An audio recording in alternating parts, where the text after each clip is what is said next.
Now, in just a few hours' time, Syria's government and rebel groups are due to meet for talks in Kazakhstan. The discussions in the capital Astana aim to build on the ceasefire and try to find a solution to end the conflict.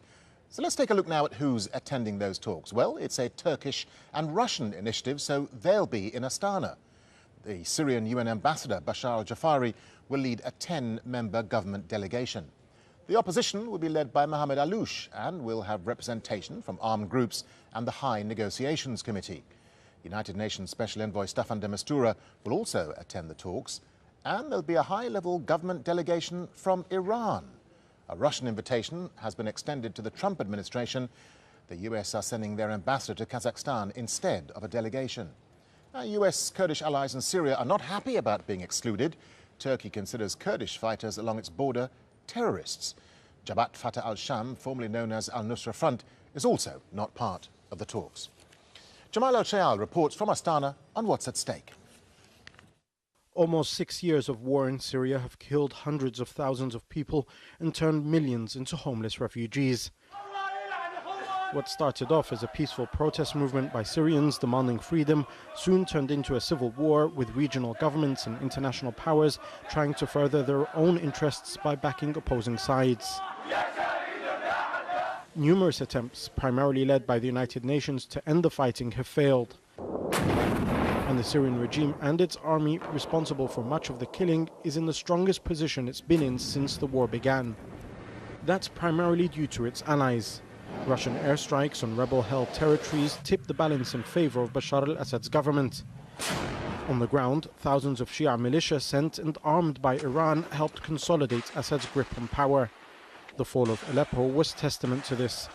On the other side, Gulf countries which once armed and funded rebel groups have significantly reduced their support, unable to agree on what a post-Assad Syria could or would look like. While Turkey, which continues to host more than 2 million Syrian refugees, is being seen as the biggest game changer.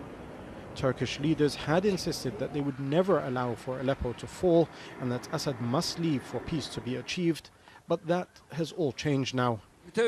Turkey is now working closely with Russia. The two countries cooperated to ensure the forced evacuation of opposition groups and residents from Aleppo. Now they've organized ceasefire talks in Kazakhstan. Some analysts say the change in Turkey-Russia relations could bring about an end to the war.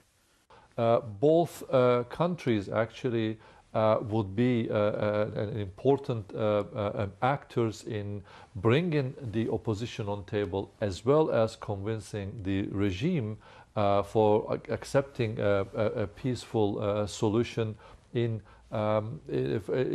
for Syria, and that will hopefully be achieved partly. I'm not assuming to have 100%, but a major part will be achieved in the Astana meetings. World leaders have often said that it is up to the Syrian people to decide their own future. But the truth is that it is regional and international powers who have allowed for this war to continue, and it is them who have the ability to bring it to an end.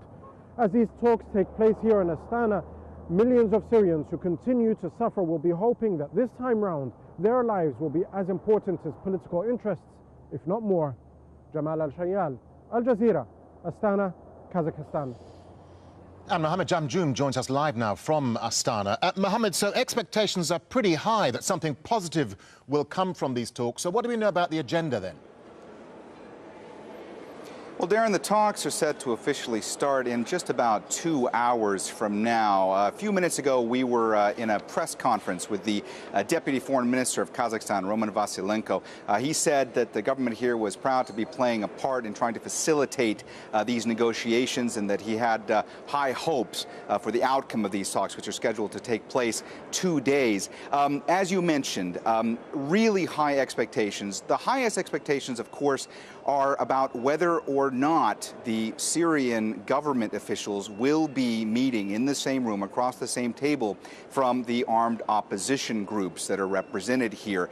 Now, this is something that we've heard numerous things about since we got here in the past couple of days. Earlier in the day yesterday, all the diplomats we were speaking with were saying that Russia, Iran, and Turkey were doing everything they could, putting as much pressure as they could on the various sides in the conflict to ensure ensure that this face-to-face meeting was actually going to happen. But as of this morning, it's a lot less clear if it's going to happen.